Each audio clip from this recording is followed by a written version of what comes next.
سر سال بدل گیا ہے سر، تو فارمیٹ چینج ہونا چاہیے نا تھوڑا سا.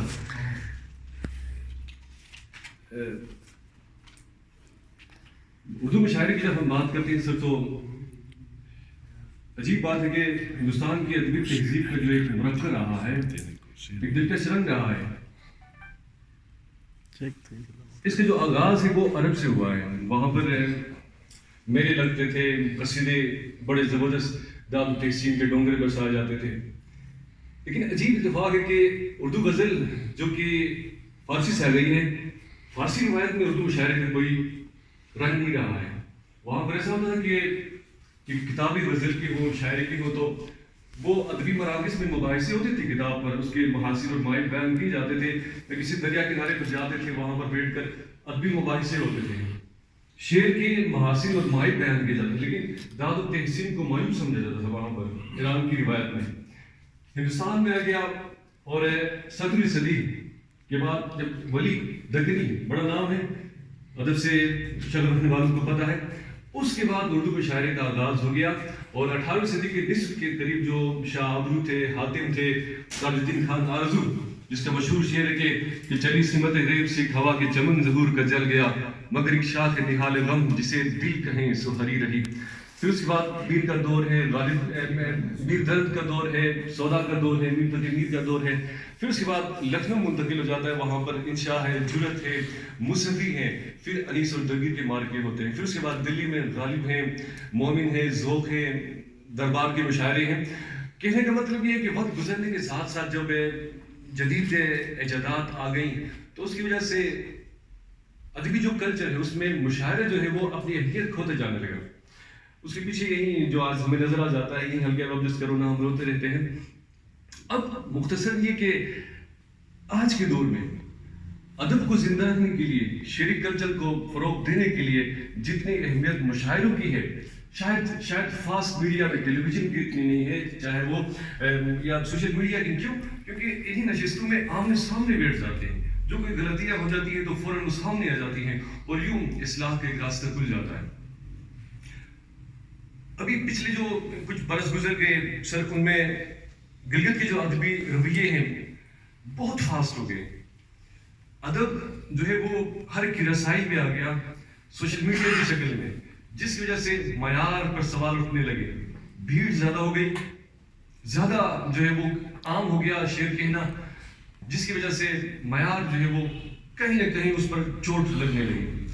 اسی حوالے سے جو میں نے ٹاپک لکھا تھا کہ جدید شعری رویے، اس پر ایک چھوٹے سے میں نے کچھ مربوط انداز میں کچھ لکھا ہے. چونکہ مخرج تو ہوں نہیں میں، تو اس لیے کچھ باتیں کچھ طرف ہوں گی، لیکن یہ میں نے مجموعی طور پر جو شعری رویے ہیں ان کو سامنے رکھ کر کہا. یعنی کہ میں نے گلگت کی بات کی یا ہلکر مبزوق کے اس مشاعرے کی بات نہیں کی ہے.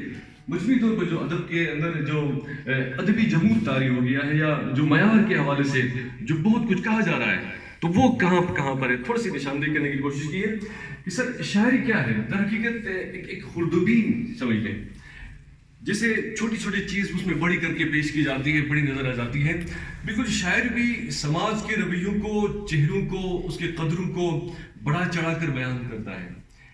اسے ہم مبالغہ کہہ سکتے ہیں ہم مبالغہ، لیکن در حقیقت یہ مبالغہ نہیں ہے، کیونکہ شاعر کی قوت مدرکہ ہے، اور جو ان باتوں کو وہ ایسی شکل دے دیتی ہے، اور وہ ایک طرح سے اپنی سوچ، اپنی فکر اور اپنی قوت تجزیہ سے شعر کو خردبین کی صورت دے دیتا ہے.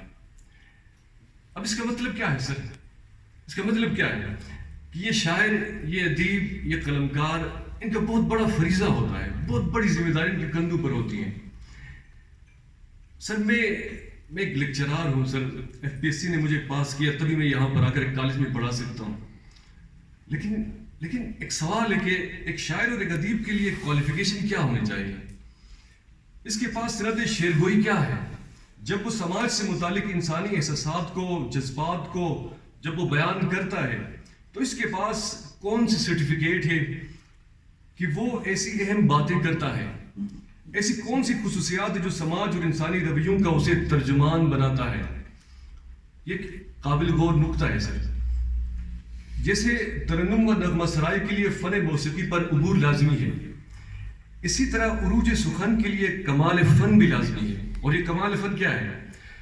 جذبات میں شدت ہو، احساس میں حدت ہو، فکر کی بلندی ہو اور عشق کی دیوانگی ہو، یعنی کہ جنون جو شاعری سے متعلق میں اس کے شوق کی بات کر رہا ہوں، وہ عشق جو کہ اپنے فن سے ہے، وہ شوق، اس کے دیوانگی ہو، یہ چار چیزیں جب مل جائیں گی تو یہ اس کی کوالیفیکیشن بن جاتی ہیں.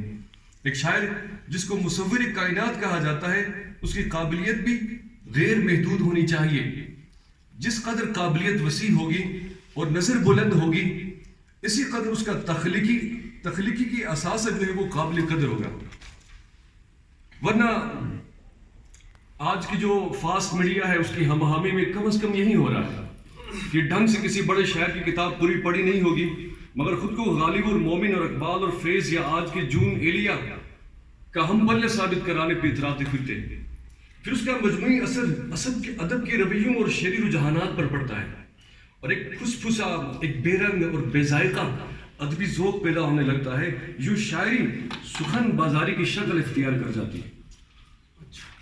سر مشرقی شاعری میں ایک نقطے میں اٹھا رہا ہوں کہ مشرقی شاعری میں اوزان، قوافی اور بہور کی جو پابندی کی جاتی ہے، اس کی اصل وجہ کیا ہے سر؟ کہ یہی ہے کہ اس فن لطیف کو ہر کوئی نام نہاد قلمکار تخلیقی ہوسناکی کا شکار نہ بنائے. آج کے سوشل میڈیا نے مگر اسے شہرت کے بھوکے شیروں کے پنجرے میں ڈال دیا ہے، جہاں اس کی تکہ بوٹی ہو رہی ہے، اسے بھنگوڑ رہے ہیں اور لیلائے سخن کی عصمت دری ہو رہی ہے.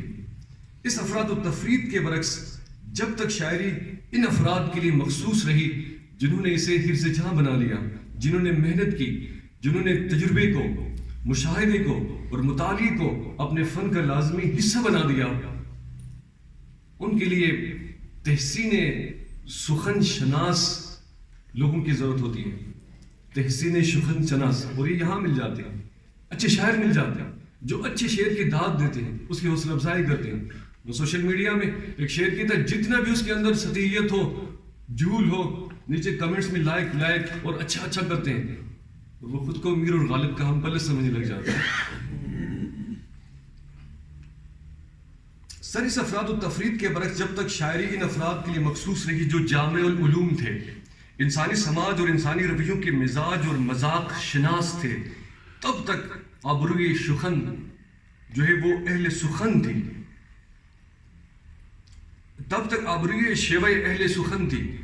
اہل سخن کی عزت آبرو اسی میں تھی کہ وہ معیاری شعر کہتے تھے اور وہ خود احتساب کرتے تھے اس شعر کا کہ میرا شعر کہاں گر رہا ہے، اور لوگ داد دے رہے ہیں کہیں یہ تحسین سخن ناشناس تو نہیں ہے. سر یہ بھی ایک المیہ ہے نا، تحسین سخن ناشناس بھی ایک المیہ ہے کہ شعر سمجھ نہیں آتا پھر بھی داد دی جاتی ہے.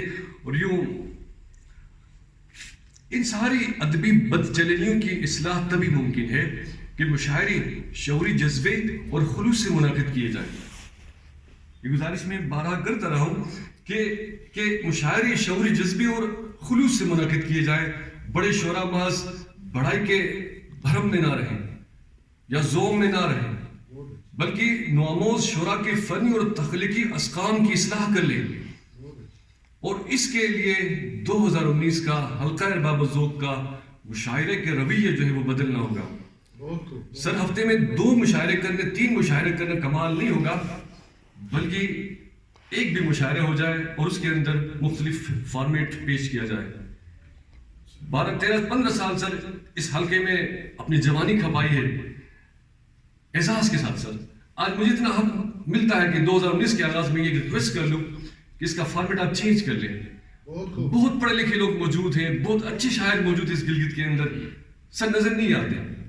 اس دن بھی میں نے عرض کیا تھا کہاں پر غلطی ہے. دکھی صاحب، حفیظ شاکر صاحب، طارق صاحب، ضیاء صاحب، تاج صاحب، سر نسیم صاحب، فلاں سب ہمارے سر کے تاج ہیں. لیکن میں شاعر نہ ہوتے ہوئے میرا دل دکھتا ہے کہ شاعر نہیں آتے یہاں پر. تو ان رویوں کو فروغ دینا ہوگا سر. دکھی صاحب، سر فلاں صاحب، ورنہ وہی ہوگا سر کہ ہم یہاں پہ بیٹھیں گے، دل کی بھڑاس نکالیں گے اور پھر یہاں سے چلے جائیں گے. اللہ پاک ہم سب کو آج کے اس فاسٹ میڈیا کے دور میں ادبی رویوں کو بہتر کرنے کی توفیق عطا فرمائے. اور جو پلیٹ فارم دیا ہے ہمارے اکابر نے، اس کو ایک شعوری جذبے کے ساتھ مزید بہتر سے بہتر کرنے کے لیے ہمیں توفیق عطا فرمائیں. والسلام. شکریہ. کیا بات ہے جی, بہت خوبصورت, بہت خوبصورت.